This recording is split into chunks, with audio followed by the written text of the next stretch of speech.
Hello, I am Sanjay Agarwal, 18MS130, and I'll be presenting a research article today to as a partial fulfillment of my assignment 6 for the course CH3101.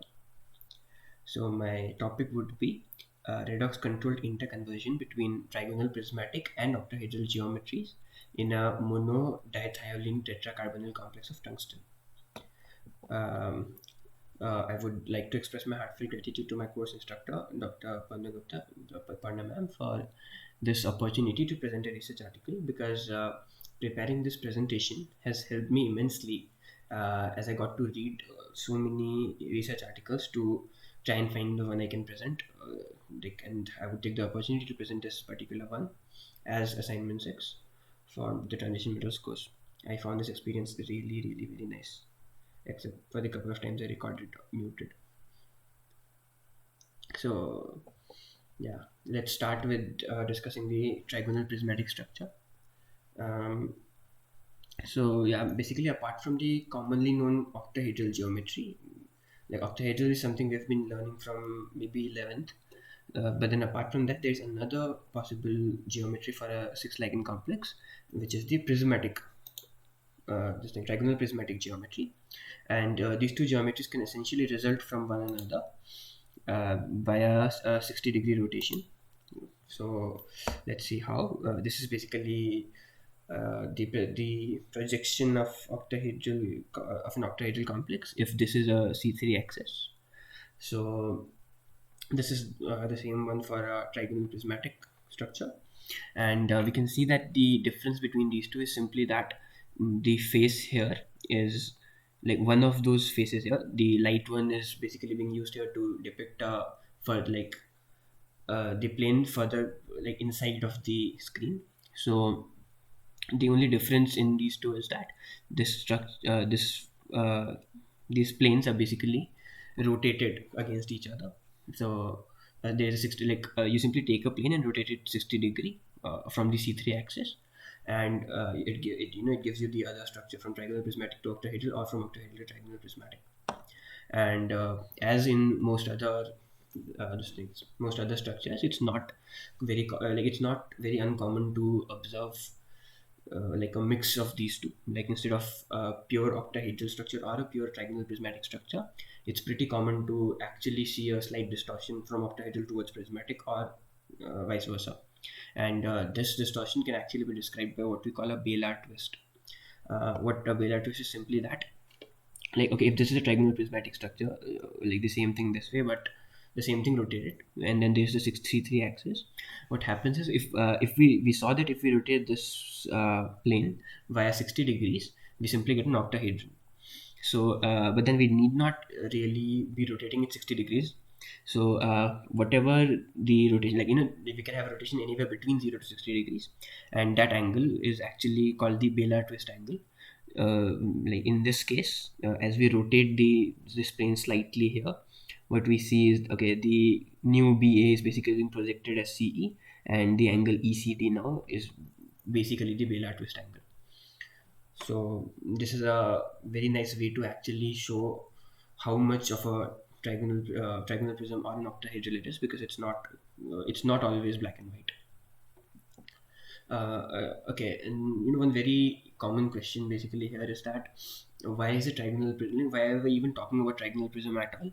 Because we studied that octahedral is sterically the best for six ligands in the first place in the valence band theory, and then even coming up with the other ones, we never yeah. So the trigonal prismatic actually came up like later, a lot after octahedral geometries, of course, and this is common now among tris dithiolene complexes.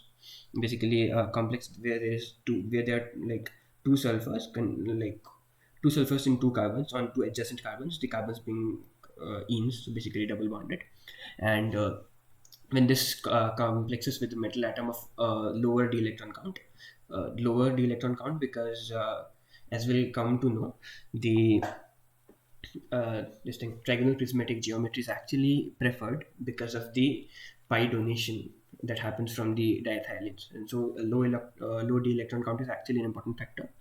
And apart from that, there is also a configuration interaction that happens because the HOMO and the LUMO actually happen to be of the same symmetry, in this case B1 as far as I remember. So they're both of B1 symmetry in the C2V when we analyze in C2V, and so they actually can interact. As we know, HOMO and LUMO of course cannot be of the same symmetry right there. So like because they have the same symmetry, they can actually interact, which will result in a highering of LUMO and the lowering of the HOMO, basically stabilizing the trigonal prismatic structure. And ideally, there should not be a velar twist. There can be a slight one, of course, because there's still vibronic complex and all that stuff. So yeah, this configuration interaction is basically just a pseudo John Teller interaction. It's essentially a second order John Teller interaction. Okay, just to look at those molecules, this is the LUMO and this is the HOMO of the structures we're talking about. And what we see here is that they are of essentially this they are of the same symmetry. We can see all the molecular orbitals almost map to each other, except for some extra orbitals here because of pi back bonding, a component from CO pi back bonding here. So yeah, these are calculated for C2V symmetry, and C2V symmetry. Okay, the symmetry is lowered. That's like had it not been for the dithiolene, this would have been C3V. So like nothing very important there. And yeah, this is not a tris dithiolene compound, as you can see. This is basically this compound, which is going to be the focus of our presentation today. This is a tetracarbonyl and then MTD. So yeah, dimethyl dithiolene compound, and will so C2V symmetry, and we got these LUMO and HOMOs. Now basic what we see basically is that the dithiolene donation competes with, like as we just said, the pi donation from dithiolene actually leads to stabilization of the trigonal prismatic structure. But then we also know that the carbonyl pi acidity is carbonyl wants to take electrons. There is a very strong back bonding possibility in carbonyls, and back bonding is of course favored in octahedral structures where the z and then x square minus y square orbitals are basically directly perpendicular and perfect. Okay, wait, no, the wrong. Okay, not those. Yeah, x, y, y, z, z, x orbitals. So those orbitals are readily available for back bonding right there. So in compounds like tungsten, this in bis dithiolene carbonyl 2, and in compounds like basically dithiolene and then tetracarbonyl compounds, geometry may actually be decided on the basis of pi acidity of the ligand and metal orbitals. So and yeah, contrary to cases like this one was actually shown to be trigonal prismatic, and a lot of other compounds with two carbonyls, two pi acid ligands basically, were already shown to be trigonal prismatic. But then it came as a surprise when even this monodithiolene and then tetracarbonyl version also turned out to be almost a perfect trigonal prism. And even computational analysis showed that TP is favored, not by a huge amount, but 5.1 kilojoules per mole, which is decent. Yeah. So this is the structure of the compound, experimentally determined. Very interestingly, what the structures like this thing BDT, wherein the two methyls are actually replaced with a benzene ring, and then PIPDT, where we are using piperidine, dimethylpiperidine in this case. Even piperidine, this one is a dimethylpiperidine version, and all of these are actually octahedral, despite being very close structurally to the MTD complex, which shows that a very simple change due to resonance in this like pi donation abilities is actually sufficient to simply change the structures from trigonal prismatic to octahedral and vice versa. So yeah, now we'll be looking at these. These are the experimental Weyl values for bond lengths and then bond angles, etc. So what's important here is these. First of all, we see that the okay. So we're talking about this thing WMTDCO4, which is being denoted as 1 here. We're looking at the mono reduced version and the di reduced version. Uh, so what we see is that, okay, when we reduce a complex, like the ligand in the first place, if we reduce the ligand, what we're supposed to notice in this case is that like the oxidized version would have C double bond S and C double bond S, and when we reduce it, what we're going to see is that this perfect double bond is now going to be is going to have a slightly more single bond character. Like it'll be a partial double bond. It's still a partial double bond thanks to resonance, but then yeah. So when you put in a this thing, when you oxidize it, there's one extra electron there, and then this bond breaks, this gets double, and then due to resonance, the radical resonance, you should ideally, when like you should see a lengthening of the CS bond and the shortening of the CC bond. However, what we see here is that the SC bond is actually decreasing in length, while the CC bond is actually increasing, which kind of indicates that what's actually happening on mono reduction is oxidation of this ligand, and this ligand MDT is actually a non-innocent ligand, meaning just that you can't really fix the oxidation state of the metal right away looking at the ligand. They can play around with the oxidation states based on their own effects. So what's basically happening here is that the tungsten in this version, in the non-oxidized version, is actually at a +2 state, and this is still it's already in a dye-reduced state. And when we add an electron in, what's happening is that tungsten is actually getting reduced twice, basically coming back to the 0 state, while the ligand is increasing, like ligand is oxidizing. And therefore we see the SC bond and CC bonds to be the way they are. What's also interesting is, of course, that the WS bond is increasing, and that's sort of obvious because the pi donation is now decreasing. Yes.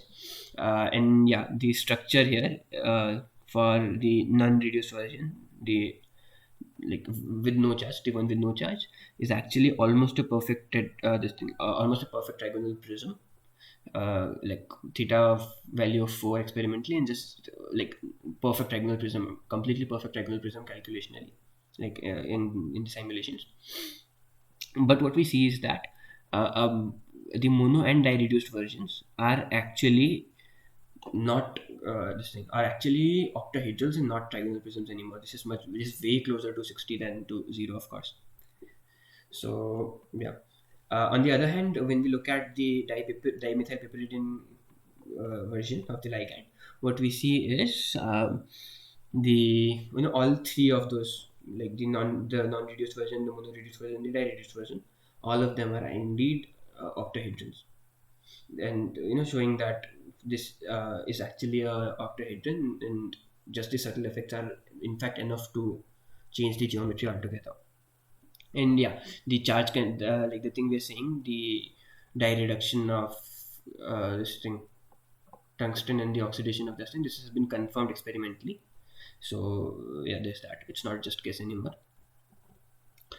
So yeah, the facts from last slides on reduction of the complex is that highlight actually oxidizes, showing that this complex is in this complex MDT is in its reduced halide form, while this thing W is in a +2 oxidation state. On mono reduction, what happens is that W reduces to the 0 oxidation state, reduces 2 times, well, the dithalate ligand indeed oxidizes. So when we started with this, but then like an electron is actually removed, giving us this when mono reduction takes place. On di reduction, on the further reduction to -2 state, the ligand is actually reduced back to the dithalate form. We're giving another electron, and then W oxidation state obviously takes to 0. So what we get is this ligand back. But then we still stick with the octahedral geometry because the d electron count is now increased in the tungsten atom, and so it's favoring back bonding to carbonyl and disfavoring the bonding, like pi acceptance from this complex. In this case, it's that effect plus the lower pi donation abilities. So there's that. and which is why like the non-reduced state is actually trigonal prismatic, but the other two are indeed octahedral. When we perform a similar analysis for the piperidine version, what we see is that okay, this is the typo. There should be like Me2. What we get is that even in the oxidized state, the tungsten state stays in +0 because of weaker donation properties of PIPDT thanks to the conjugation with nitrogen atoms, and the ligand here is in the dithione form, basically two ketones, C11 to C11 thioketones, and on addition of electrons on reduction, it's basically like we are going to, like R being a joint one of course, like this thing being joint, and then we are basically starting here and then reducing to this and then further reducing to this when it's about PIPDT. So yeah, and DFT calculations show that this DFT calculations show that the homo minus 1 and homo minus 2 orbitals for this PIPDT complex are almost degenerate, like differences of just 0.01 electron volts and 0.28 electron volts, very close together.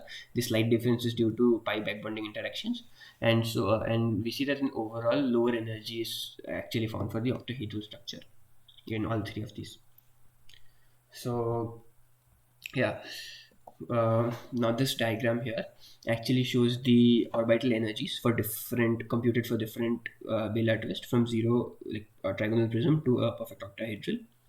And what we see is that yeah, okay, this is also another graph. This is basically just for a zero Baylor twist, and okay, no, sorry, this is Baylor twist versus the total minimum energy just for the non-reduced version, right?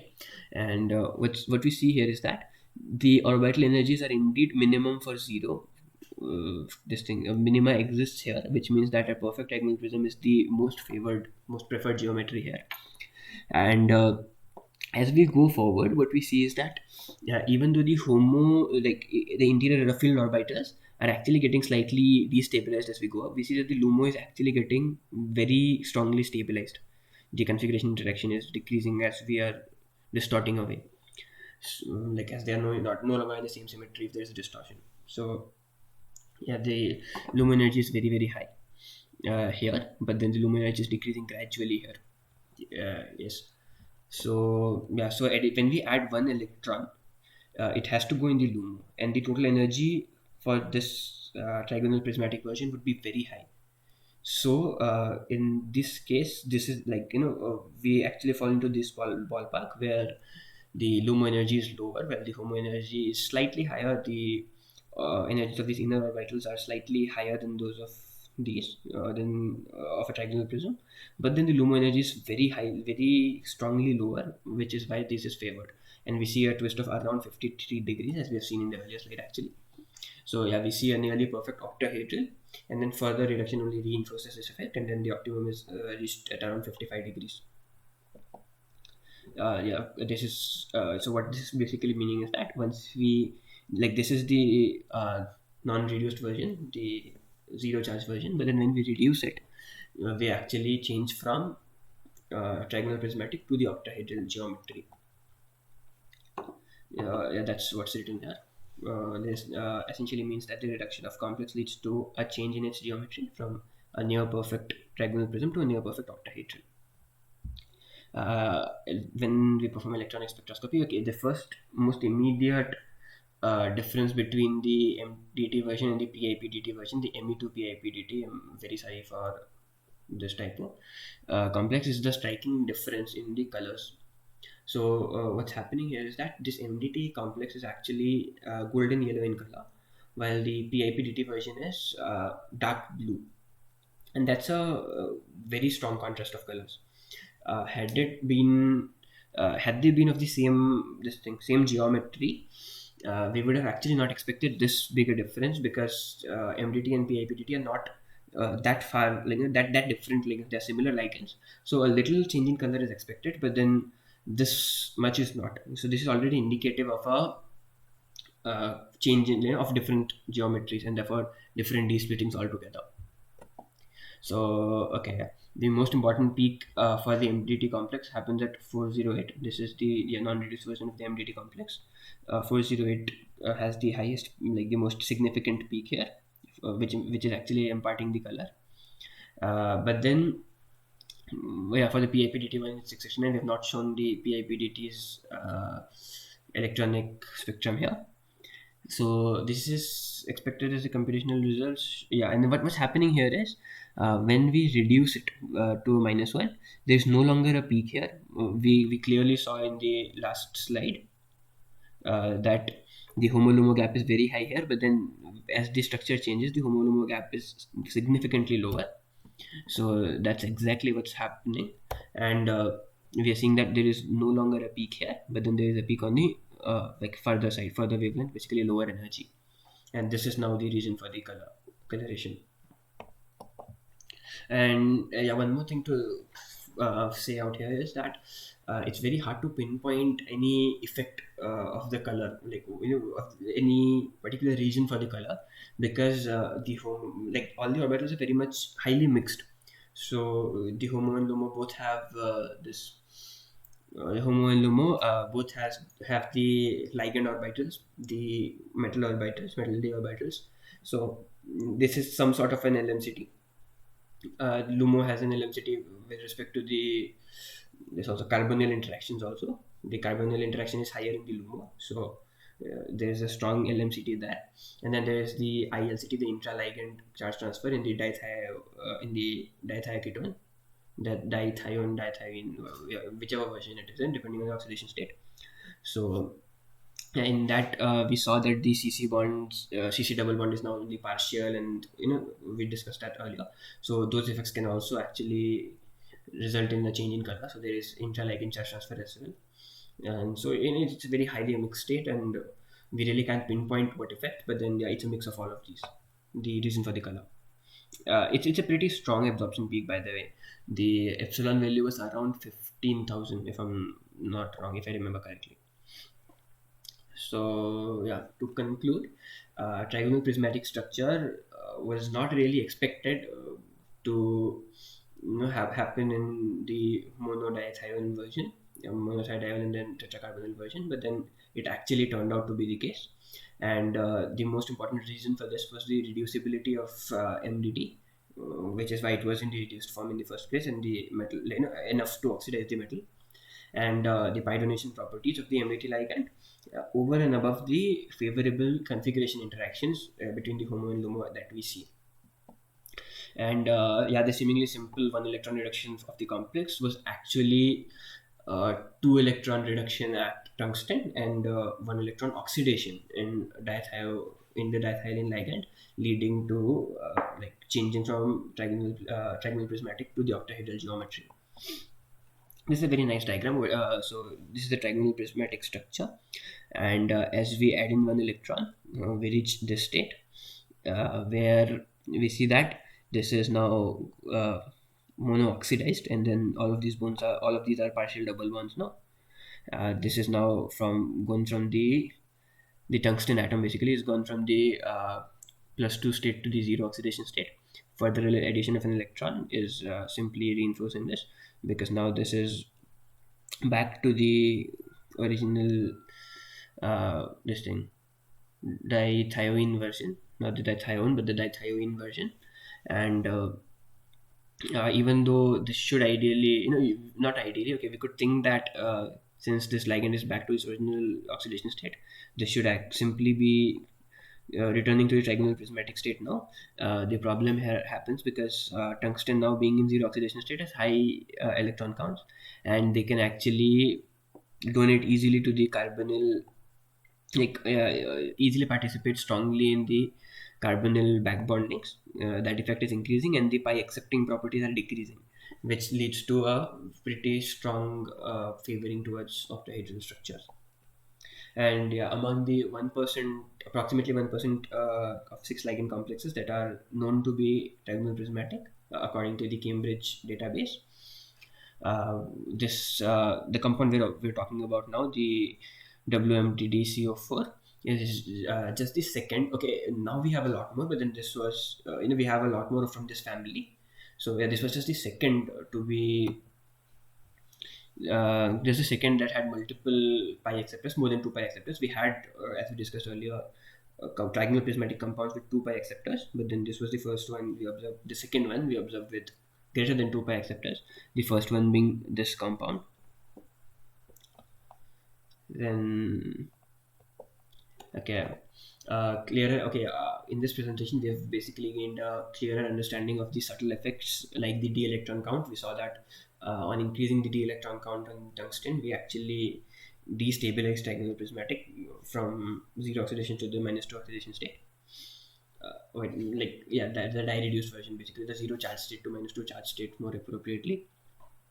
Now, the reducibility of ligand was an important factor because had the dithiolene not been able to reduce itself and oxidize carbon, it wasn't oxidize tungsten. It wouldn't have been a trigonal prismatic geometry. So that's one of the subtle effects playing around to decide whether the complex is going to be trigonal prismatic or octahedral. The symmetry of the frontal orbit was, of course, the configuration interaction we talked about, increasing the Plumo energy, but then decreasing the HOMO energy to stabilize the complex, to stabilize the trigonal prismatic version of the complex. And degree of covalency. That's That's the reason why we don't have a lot of trigonal prismatic complexes from the third row. We have most of them from the fourth one. So whose interplay remains the structure of 6 ligand complexes. This is a table which shows how, like, except for MTD, we saw for MTD trigonal prismatic favored by 5.3 kilocals per mole. And then for 1 minus version is octahedral, 2 minus it's octahedral. These are some new other compounds, which actually some other ligands, which basically gives TP. Subtle effect can also be seen here. So it's simply an oxidation from here to here. It's simply oxidation happening, like a dioxidation happening from here to here. It's not even So but then that is in fact enough, because here the pi like the resonance interactions happens mostly in the ring, and then this is able to donate strongly to pi bonding, like able to stay in the S minus state, and therefore is trigonal prismatic, actually more favorably than the thing we're observing. While once we reduce this out, put into hydrogens here, this is no longer aromatic, and now this is octahedral. Again, pretty strongly favored compared to what the ballparks we've been seeing. This was a compound we looked at to compare, and this is octahedral, of course, increasing favor towards this octahedral structure as we increase the reduced, like as we go towards the reduced states. And these are other compounds we're looking, like other ligands which have been observed to have very close octahedral trigonal prismatic geometries based on the subtle effects we talked about. To end with, let's look at some nice applications this whole idea could have. So what we just saw here in essence is a rotation, with respect, like a rotation of a plane with respect to another plane, controlled by redox reactions. So this could actually be a starting point for a new class of molecular gates or switches, maybe motors. This actually stops at 60 degrees, so it's like a stepper motor at this point, but there could be some suitable modifications which would actually help us in developing a new kind of molecular motor, leaving the carbines aside. So there are all these possibilities that open up of controlling molecular properties, molecular rotations, and constructing molecular gates and switches just by using redox reactions, things we can control. So with that, I would like to end the presentation. Thank you very much again for this opportunity. Yeah, this was really fun.